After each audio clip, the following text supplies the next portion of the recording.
Sometimes the colour combinations that you don't normally choose surprise you the most. Today I've chosen white and gold, and it's totally outside my comfort zone.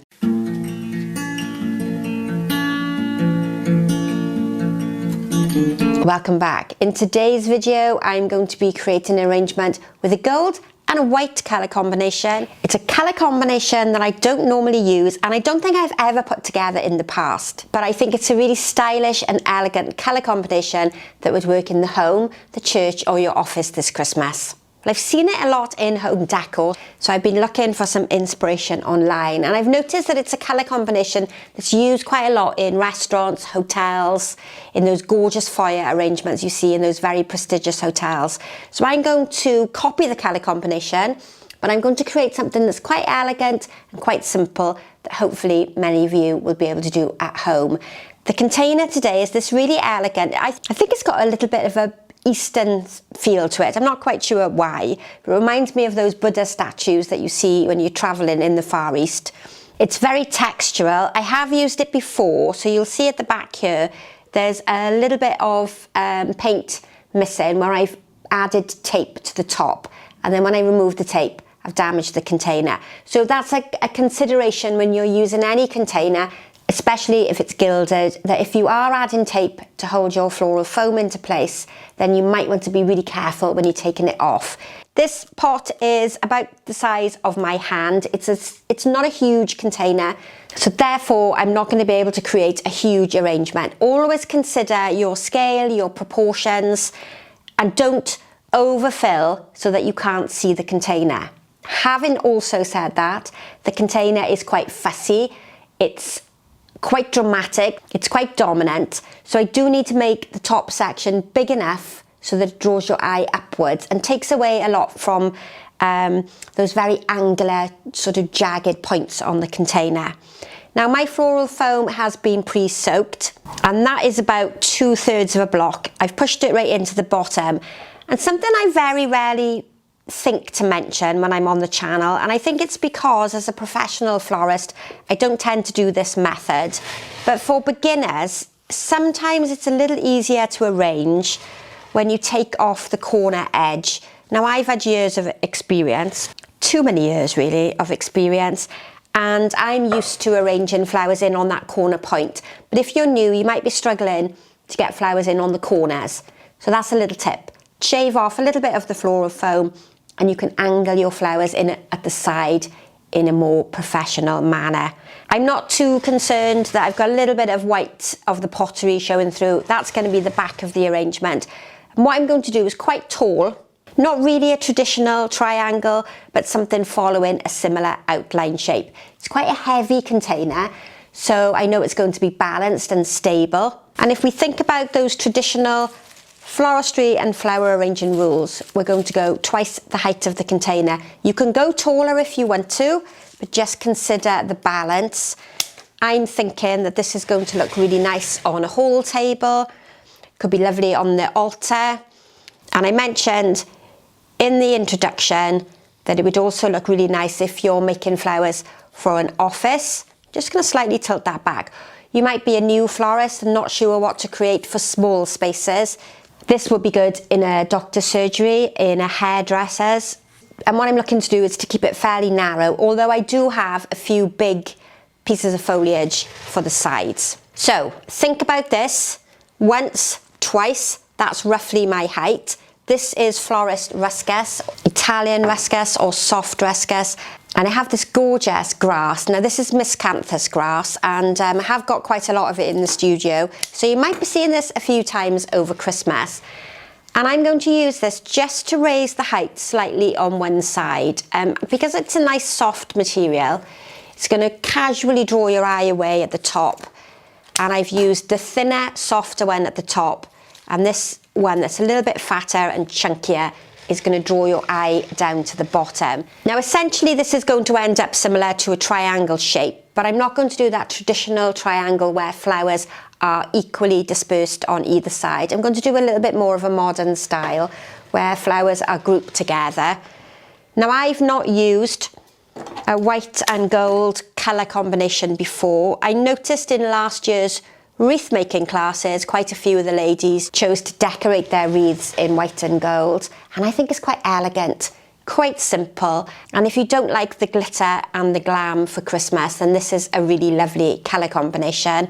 And I'm thinking that my container can be quite versatile because I could spray it different colours for different colour combinations. Now, as I've been talking, I've put my first placement of flowers in at the top. This is the amazing Chincherinchee. It's a really long lasting flower. If you don't catch the names as I'm talking about them, look in the description box below because I always list the materials that I've used and all of the flowers. And we're back in the floral foam. If I just tip this forward, you can see I'm towards the back, and that's important for balance and for even distribution of your cut flowers. Oh, that was a bit wobbly then, wasn't it? It's because I sat it on a stem. Woof, I was a bit panicky then. So I'm going quite tall with these straight pieces of Chincherinchee, and if you can't get hold of these types of flowers at home, just think of something that looks similar to it. So this could be something straight like a gladioli or a delphinium. And if you haven't got flowers, it could be foliage, but I'm starting to create some height, and then I want my eye to travel down towards the front. I haven't yet put any side placements in. I wanted to get my height in first. Quite simple, quite airy. And now I'm happy with the height, I'm going to continue down towards the focal point here with some white roses. These ones are just beautiful, and I'll put the variety name on the screen in front because I've forgotten what they're called, but these are just fantastic. There is a little bit of green blush on the outside. It's almost like a little natural patina, and I don't feel in this arrangement that the green tinge is going to complement the gold. I think it looks nice when there's lots of greenery in with it because they connect together quite nicely, but I'm thinking I'm going to remove quite a lot of the outside petals. Now this is a multi-petaled rose. It's a really gorgeous variety. I have used this in a few of the Christmas arrangements already, which is why they're a bit shorter. And if you can't get this variety, think again about the shape. It could be a carnation, it could be a gerbera, it could be anything round and single-headed that you can get hold of. And I'm going to place these continuing the line downwards that I formed with that white Chincherinchee. And the top part of your arrangement should be straight, facing upwards. Don't tilt anything forward because you're at risk of causing the design to be unbalanced and unstable. And then as we come more down towards the bottom, we go from straight up to more leaning outwards. That will give us a profile and will really help that three-dimensional shape. But essentially what I'm doing is I'm continuing that line down through the front. Now, if you're a traditional arranger, you might want to balance your material out equally on either side. But this is what we would refer to as a focal line. It's bringing our eye downwards towards the bottom. I think 3 is adequate for this size of arrangement. I don't want to overfill the floral foam because it will fall apart. But what I'm going to do at the base is I'm going to put a big cluster of these lovely Nerines. Now these have been in the studio for about a week, so they are quite open, but that's good for you because you get to see them in their full bloom rather than in a tight bud. And if you can't get these at your local florist shop, you're not going to get them, I don't think, in a supermarket. You might get them growing in the garden in the autumn. You'll definitely be able to buy them in a florist shop. If you can't get it, again, take inspiration from the shape. It's like an umbrella on the top, and the supermarket flower, like an alstroemeria, will work just as well. And what I've done is I've offset them down really close to the bottom. And this is a good point to mention that can you now see that the whites are very, very different. This is a much more creamier white, and this one is a far more pure white. And if you're training to be a florist, that's a really good tip because you need to know that if you're creating an all-white design, that not everything you buy that's marked as white is going to be pure white. Something that's important to learn. Now the focal rose here at the bottom is already starting to open, and you can see the seed head in the middle, and that's not because it's an old rose, that's because the variety is a garden rose, and when it opens you do get that centre. It's not everybody's favourite flower, but it is very fashionable at the moment. And then what I'm going to do at the back here to create a little bit of width is to use my Fatsia rolled forward. So it gives me a shape that's more three-dimensional and not flat.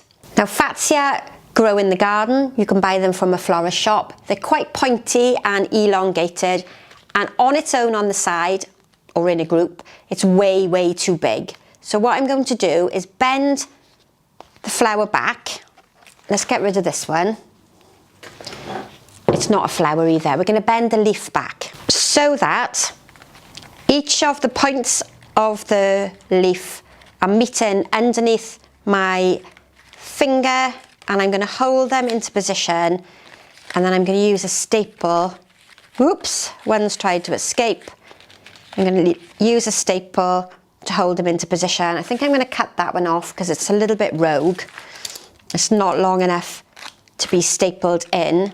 Have a look at your front side and adjust anything.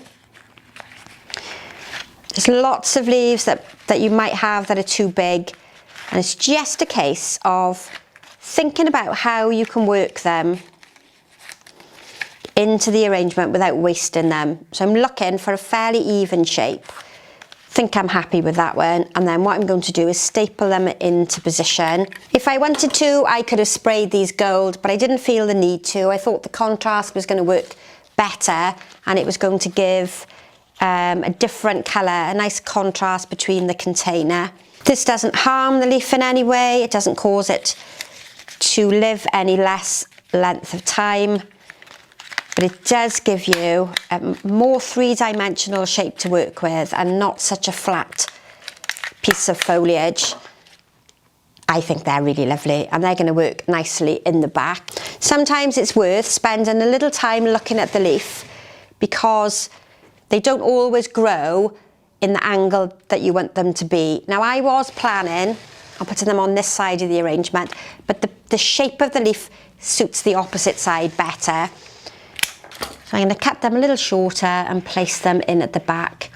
And now what I've got is a rounder leaf which repeats the round shape of my container, and we call that repetition in flower arranging. We're repeating shapes, colours, texture and line. I did prepare 3, but I think I'm only going to use 2. I've still got the back of my foam to cover, so the extra one can come towards the back. That's also going to help to add weight to the back of the arrangement to stop it tipping forward, and it also helps to create depth and give that arrangement a little bit of a three-dimensional feel. Just going to push it down a little bit closer in. And when you look at it from the side now, we have an obvious front and a back, and it's not flat like it's been pushed up against a wall. And then to give a really different contrast on this side here, I'm going to use a little foliage from the garden. This one is called Lonicera. It's one of the honeysuckles, and this one is going to come in the opposite position to my rounded leaves. So I've got a really different contrast in material on either side. I just need to turn it round because I think that's possibly a little bit too long. I think that's a little long. I'm just going to shorten it and angle it down slightly. So we've got a really interesting contrast between either sides. Now if you're a gardener, you might know Lonicera as the honeysuckle, the scented honeysuckle, but it also grows in this form here, and it's a really lovely shrub to have in the garden. It's quite a fine, soft leaf, really good for creating line movement in your arrangement. And I'm going to create a little bit of a cluster on the opposite side to these 2 very big leaves. Now I know that many of you viewers come from all around the world, and it's really interesting to know where you're watching from. So if you've not already commented in the box, then let me know where you're watching from. Try and hit that subscribe button because it's really important that I grow the channel so that I can provide you with lots more videos. And if you give me a thumbs up or a comment in the box below, it really does help other people find me. And with quite a simple selection of flowers, I've got a fairly impressive design.